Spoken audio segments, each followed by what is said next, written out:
Chapter 5 Basic Motivation Concepts. Defining motivation.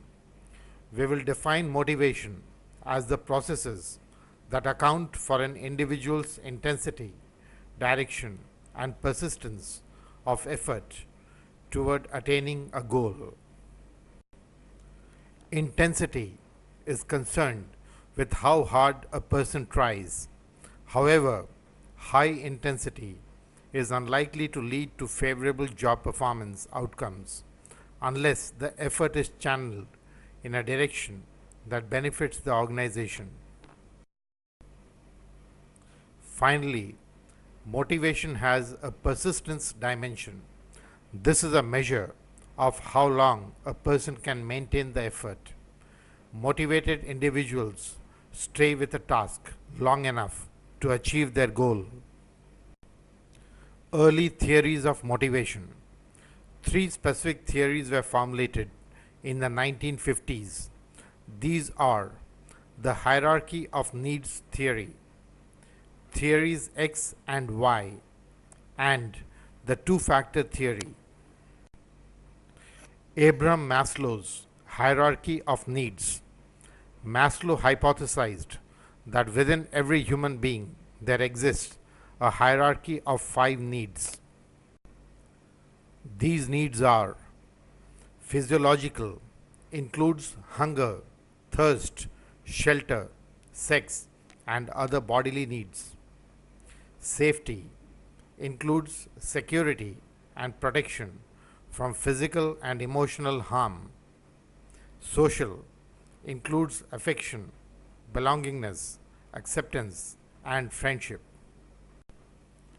Esteem includes internal esteem factors such as self-respect, autonomy, and achievement, and external esteem factors such as status, recognition, and attention. Self-actualization, the drive to become what one is capable of becoming, includes growth, achieving one's potential, and self-fulfillment. As each of these needs becomes substantially satisfied, the next need becomes dominant. The individual moves up the steps of the hierarchy. The theory says that although no need is ever fully gratified, a substantially satisfied need no longer motivates. The figure shows the needs in a pyramid structure: physiological, safety, social, esteem, self-actualization. Physiological and safety needs were described as lower order, and social, esteem, and self-actualization as higher order needs.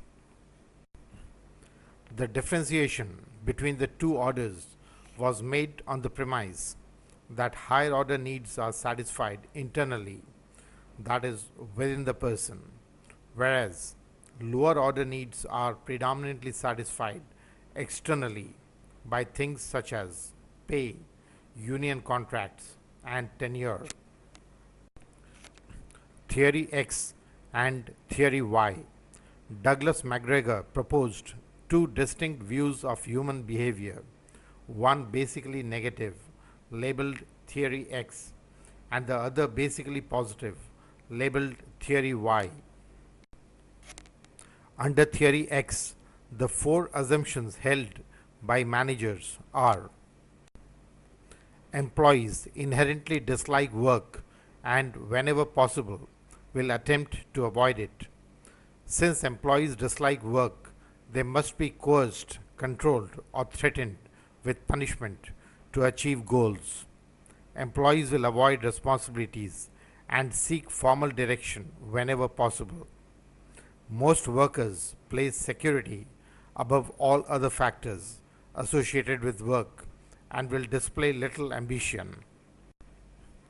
In contrast to these negative views about the nature of human beings, McGregor listed the 4 positive assumptions that he called Theory Y. Employees can view work as being as natural as rest or play. People will exercise self direction and self control if they are committed to the objectives. The average person can learn to accept, even seek responsibility. The ability to make innovative decisions is widely dispersed throughout the population and is not necessarily the sole province of those in management positions. Two factor theory. The two factor theory, sometimes also called motivation hygiene theory, was proposed by psychologist Frederick Herzberg. Herzberg investigated the question, what do people want from their jobs? Herzberg concluded that the replies people gave when they felt good about their jobs were significantly different from the replies given when they felt bad. As seen in the exhibit in the next slide, certain characteristics tend to be consistently related to job satisfaction and others to job dissatisfaction. The motivation factors included achievements, recognition, the work itself, responsibility, advancement, growth. The hygiene factors included company policy and administration, supervision, relationship with the supervisor, work conditions, salary, relationship with peers, personal life, relationship with subordinates, status, and security. The traditional view is that dissatisfaction is the opposite of satisfaction. In other words, if a person is not satisfied, he is likely to be dissatisfied. The Herzberg view is that the opposite of satisfaction is no satisfaction, and the opposite of dissatisfaction is no dissatisfaction. The important point here is that hygiene factors can eliminate dissatisfaction but may not be able to cause satisfaction. True satisfaction can be caused only by motivators. Intrinsic factors such as advancement, recognition, responsibility, and achievement seem to be related to job satisfaction. Respondents who felt good about their work tended to attribute these factors to themselves. On the other hand, dissatisfied respondents tended to cite extrinsic factors such as supervision, pay, company policies, and working conditions. The data suggests, said Herzberg, that the opposite of satisfaction is not dissatisfaction, as was traditionally believed.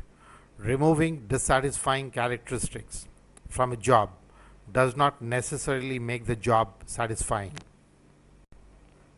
The opposite of satisfaction is no satisfaction, and the opposite of dissatisfaction is no dissatisfaction.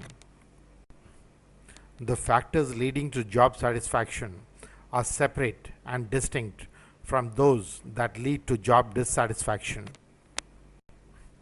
Conditions surrounding the job, such as quality of supervision, pay, company policies, physical working conditions, relations with others, and job security, were characterized by Herzberg as hygiene factors. When they are adequate, people will not be dissatisfied, but neither will they be satisfied.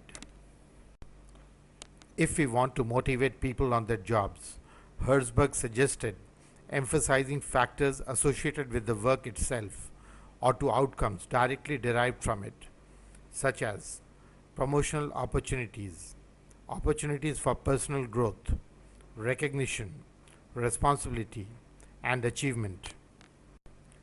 These are characteristics that people find intrinsically rewarding